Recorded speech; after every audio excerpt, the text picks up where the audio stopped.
প্ৰণৱ দাস ওৰফে নালিয়া, যি SI জুনমণিৰাভাৰ মৃত্যু মূল প্ৰত্যক্ষদৰ্শী, তেওঁক আজি হত্যা কৰা হ'ল।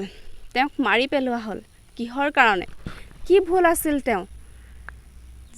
তেওঁ এটাই ভুল আছিল যে তেওঁ সংবাদ মাধ্যমৰ আগত, আৰক্ষী বিষয়াসকলৰ আগত তেওঁ যি দেখিছিল সেইটো ক'ব গৈছিল। সেইটোৱে ভুল আছিল নেকি তেওঁ? নে কিহৰ ভুল আছিল যাৰ কাৰণে তেওঁক আজি হত্যা কৰা হ'ল? কিয় তেওঁক আজি মাৰি পেলোৱা হ'ল? কি দুখত? তেওঁ জানো কিবা দুখ আছিল? ক'বলৈ যোৱাটোৱে তেওঁ ভুল আছিল, যি দুখৰ কাৰণে তেওঁক আজি হত্যা কৰা হ'ল। হয়, SI জুনমণিৰাভাৰ মৃত্যু মূল প্ৰত্যক্ষদৰ্শী আছিল প্ৰণৱ দাস ওৰফে নালিয়া। সেই নালিয়াক আজি জেৰা উপৰি জেৰা কৰি থকা হৈছে।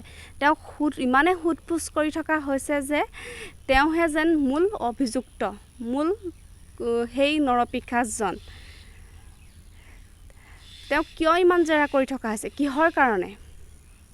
তেওঁ যি দেখিছিল সেইবিলাক সকলোবিলাক সংবাদ মাধ্যমৰ আগত তেওঁ স্বীকাৰ কৰিছিল। সেইটোৱেই নে কি?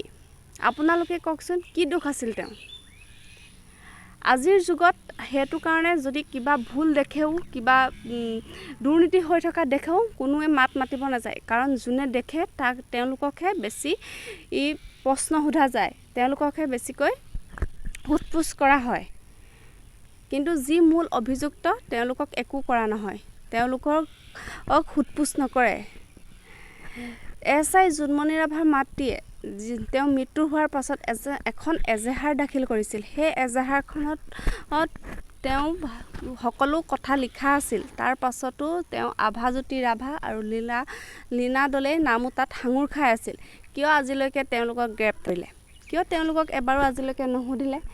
দাসক ইমানখিনি জেৰা কৰা হ'ল। তেওঁ কি কৰিছিল, ক'ত আছিল, তেওঁ কেইজনী বিয়া কৰাইছিল, তেওঁ ক'ত চুৰ কৰিছিল, কি চুৰ কৰিছিল, সেইবিলাক সোধোতে সকলোখিনি চোৱা হ'ল। তেন্তে যিখন কণ্টেইনাৰ গাড়ীয়ে আহি SI জুনমণিৰাভাক এক্সিডেণ্ট কৰিছিল, সেই গাড়ীখনৰ সেই সুমিত পালৰ মুখৰ পৰাও কিয় একো এটা উলিয়াব নোৱাৰিলে? কিয় তেওঁ ক'ত তেওঁ গাড়ী চলাইছিলে, কি কৰিছিলে, কিমান বছৰ কৰিছিলে, সেইবোৰ কিয় সোধা নহ'ল? তেওঁৰ মুখৰ পৰা আজিলৈকে কিয় একো উলিয়াব নোৱাৰিলে?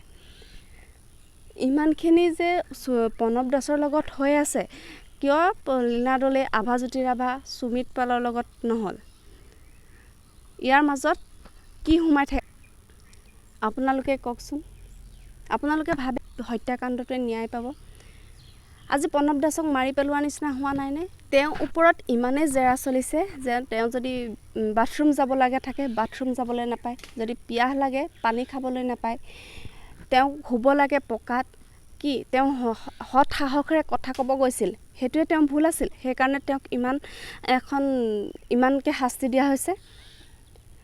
কিহৰ কাৰণে? যদি তেওঁৰ ঠাইত বেলেগ এজন ডাঙৰ বিষয়া হ'লহেঁতেন, তেতিয়া তেওঁৰ লগত কি কৰিলেহেঁতেন? একেখিনিয়ে কৰিলেহেঁতেন নে?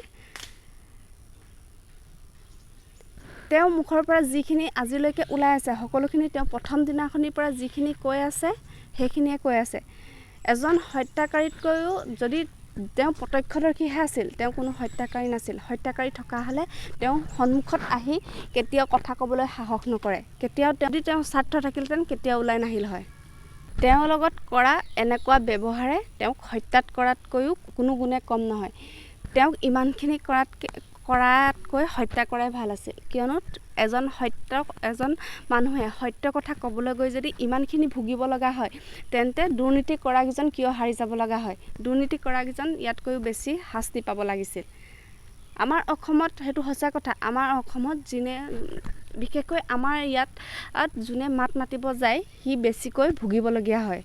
কিন্তু যোনে দুখ কৰে, যোনে কিবা ভুল কৰে, তেওঁলোক এটা ৰাস্তাৰে সৰকি যায়। ডাঙৰ ডাঙৰ বিষয়াসকলৰ কথাটো ক'বই নালাগে, তেওঁলোক বহুত ধুনীয়াকৈ হাৰি যায়। প্ৰণৱ দাসক যিখিনি সোধা-পোছা কৰি আছে, হয় তেওঁ দেখিছিল, সেইকাৰণে আপোনালোকে সোধা-পোছা কৰি আছে। কিন্তু আভাজ্যোতি ৰাভা, তেওঁ চৰকাৰী চাকৰিৰ 3 বছৰতে কোটিশাল সম্পত্তিৰ অধিকাৰী হয়, তেওঁক জেৰা চলাব পৰা নাই। লীনা দলে কিয় জেৰা চলাব পৰা নাই? আপোনালোকে কওকচোন। কিয় তেওঁলোকৰ ওপৰত তেওঁলোকক এটা সোধ-পোছ কৰা নহ'ল?